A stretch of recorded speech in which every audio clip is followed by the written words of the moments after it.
E o Congresso Nacional aprovou na noite de ontem a liberação de mais de R$1 bilhão para que o Brasil pague dívidas da Venezuela e de Moçambique com o Banco Suíço e com o BNDES. Nós vamos voltar a Brasília para saber os detalhes com a repórter Selma Dias. Selma.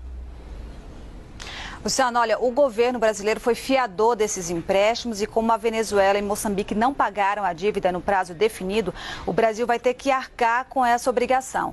Os empréstimos eles foram concedidos para financiar serviços e obras de empreiteiras brasileiras no exterior, ainda no governo do PT, e eram assegurados pelo FGE, que é o Fundo de Garantia à Exportação. Hoje esse fundo até tem um saldo positivo de R$4,5 bilhões, mas o uso desse dinheiro poderia comprometer ainda mais o déficit da economia para este ano, que está calculado aí em R$159 bilhões.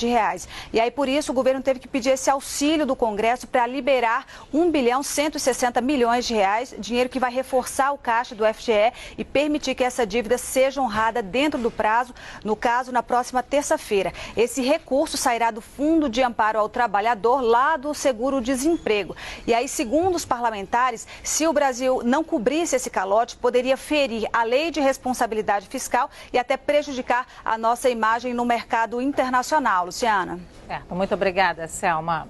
Sobre um risco que lá em 2014 nós vimos alertando, que são os investimentos feitos pelo BNDES, por exemplo, financiar o Porto de Mariel em Cuba e também financiar projetos na Venezuela.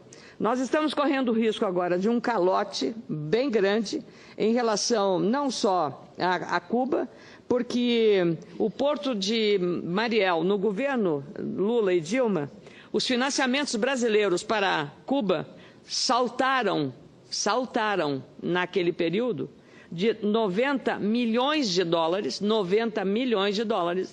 para 1,340 bilhão,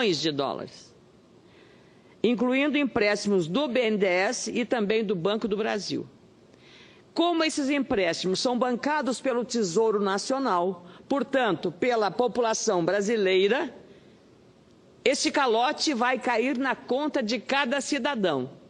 Daquele que tem salário mínimo, daquele aposentado, daquele que está desempregado, ele vai cair na conta de todas as pessoas.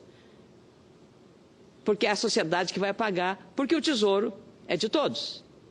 Não é o BNDES, porque no regulamento, no funcionamento, no manual de Constituição